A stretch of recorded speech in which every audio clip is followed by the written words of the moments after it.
Hi guys, and welcome to a discussion on exponents and sets, grade 11, Mr. G here as usual. And basically, that's how we're going to roll.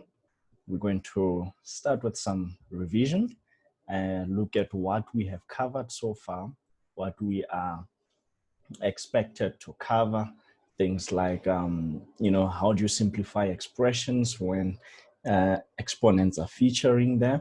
And what about equations? We'll look at simple equations, then the case of quadratic equations. Once we have done that, we will then look at sets or radicals, if you like, and then equations that involve both exponents and sets.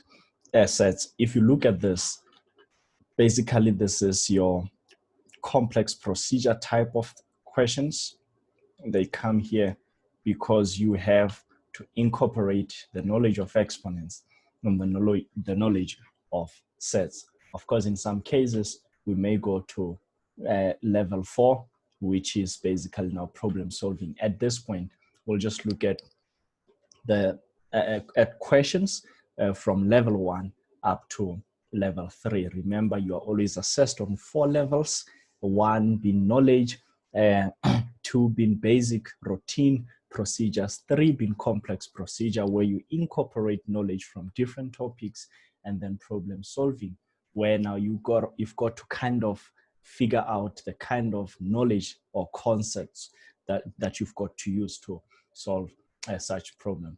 Let us go straight into business and remind ourselves about the different number systems that we know or we have learned in the previous grades, and maybe see if we can add a little to that. We've got the set of natural numbers that is known as the counting numbers. I think I might be swapping this with whole numbers. In any case, numbers from 1, 2, 3 up to infinity, those are your natural numbers. The whole numbers, they differ from natural numbers in a sense that they include 0, one of the special numbers in mathematics, by the way. So it is very important to note at this point that actually the set of natural numbers is a subset of whole numbers.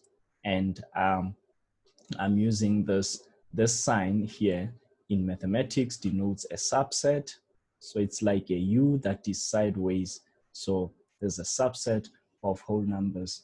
Now integers, the set of integers basically now includes positive and negative whole numbers. So my bad, this is very, very terrible. It's not supposed to be there.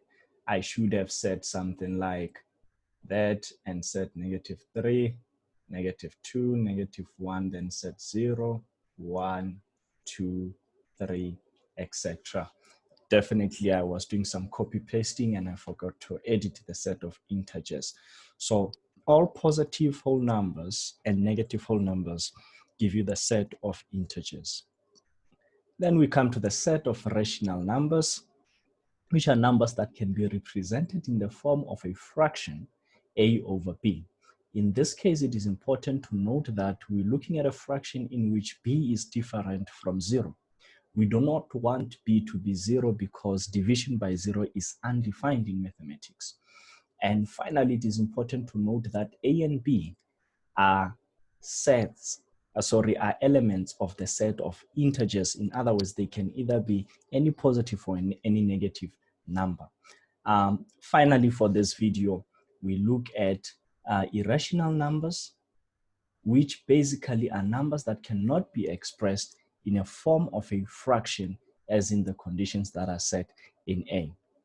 In essence, the key difference really between rational and irrational numbers is that while rational numbers include all decimals that are terminating and even those that are recurring, irrational numbers include decimals that cannot be expressed as a fraction.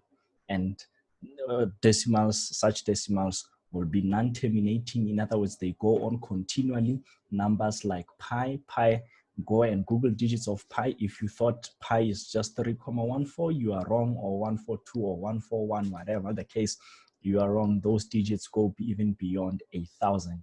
Pi is non-terminating actually. So that is the special property. That's what makes irrational numbers very unique from rational numbers. I want to keep this video just under 5 minutes. We'll continue the talk in the next video.